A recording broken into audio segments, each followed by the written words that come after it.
அந்தி வெயில் வந்து மயில் தந்து நான் வாடினேன்.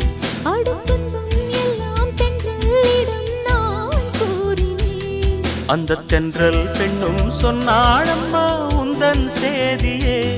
அவள் சொன்ன பின்பு மின்னல் போல வந்தேன் தேடியே.